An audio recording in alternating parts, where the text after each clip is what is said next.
Cultura é algo extremamente importante para a cidade.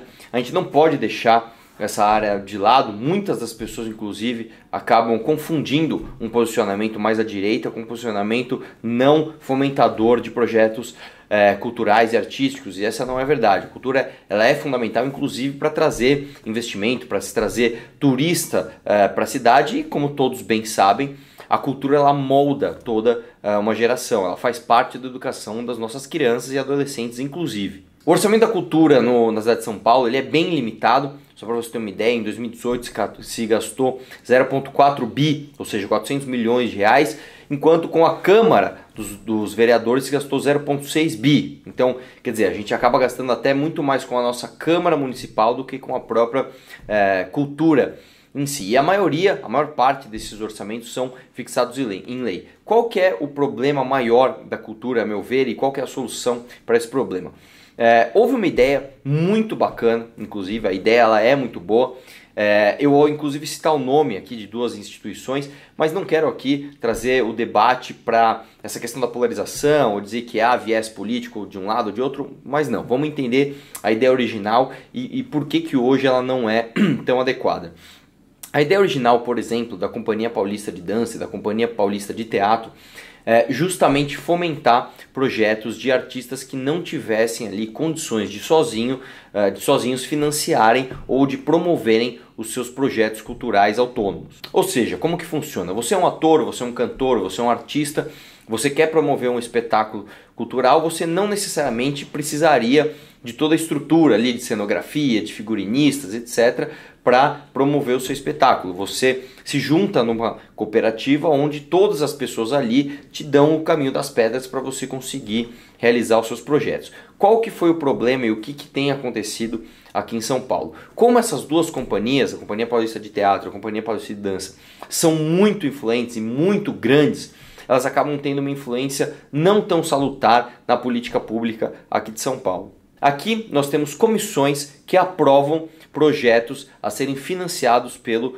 poder público, e essas comissões são formadas por membros da sociedade civil. Como essas duas companhias são muito fortes, não só essas, mas outras cooperativas também, elas acabam ali tendo muita influência, inclusive na escolha desses agentes dentro das comissões. E com apenas duas medidas, essas medidas nem precisariam passar pela Câmara, a gente consegue fazer justamente por uma decisão do próprio prefeito, a gente consegue democratizar um pouco mais o jeito que a cultura é fomentada aqui em São Paulo. Então são essas as duas medidas. A primeira é restringir ao máximo de 30% de projetos do mesmo CNPJ via resolução da secretaria, ou seja, o poder público vai poder financiar no máximo 30% ali de projetos de um mesmo CNPJ. Você não pode gastar mais do que 30% do seu orçamento com projetos de apenas um CNPJ. E a segunda medida é a entidade que indica membros para as comissões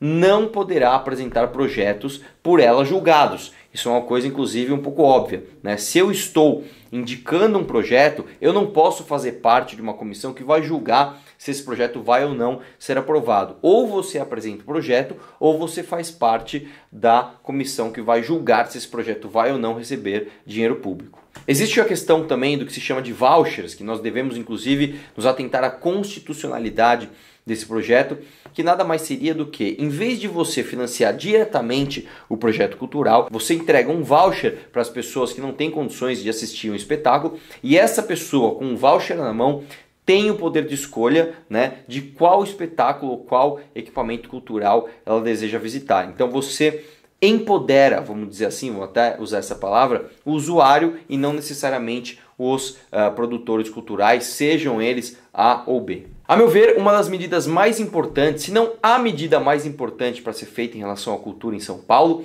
é justamente uma coisa que é contraintuitiva. Nós temos uma lei federal que regula a questão da meia entrada em todos os estados e municípios, inclusive aqui em São Paulo. Ou seja, a lei da meia entrada, a meu ver, ela só atrapalha a gestão cultural em São Paulo, porque todos sabem que todos os donos ali de estabelecimentos, de todos os projetos culturais, fazem a conta através de 100% das vendas como meia entrada. Ou seja, quando você está pagando a meia entrada, na verdade você está pagando metade do dobro. né? E quando você paga inteira, você está pagando o dobro do dobro, né? Então, uma das maneiras que a gente tem para acabar com essa distorção, como não podemos revogar leis federais, é justamente fazer o contrário. É você ofertar a todos os paulistanos, sem exceção, o direito da meia entrada. Nesse caso, se todos têm meia entrada, ninguém tem meia entrada. Afinal, não é justo que um pedreiro, por exemplo, tenha que pagar inteira, enquanto um estudante de uma universidade particular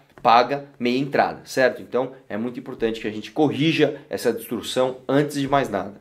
Uma outra questão cultural muito importante é ver como que o poder público vai fazer para não atrapalhar justamente a iniciativa privada. Posso dar um exemplo para você. Quando você pega a virada cultural, por exemplo, naquele final de semana, nos arredores de onde estão tendo os shows e os espetáculos, você inviabilizou qualquer projeto que venha da iniciativa privada. Afinal, você está oferecendo ela de maneira pública e gratuita a todos, você inviabilizou a sustentabilidade de projetos privados que ocorram paralelamente a esses grandes eventos financiados com dinheiro público. Então, não acho que devemos ser radicais, não acho que de uma hora para outra devamos acabar com a virada cultural ou outras coisas nesse sentido, mas devemos sim estudar melhor e fazer de forma inteligente para que a gente não mine os projetos privados que aconteçam paralelamente aos projetos financiados com dinheiro público.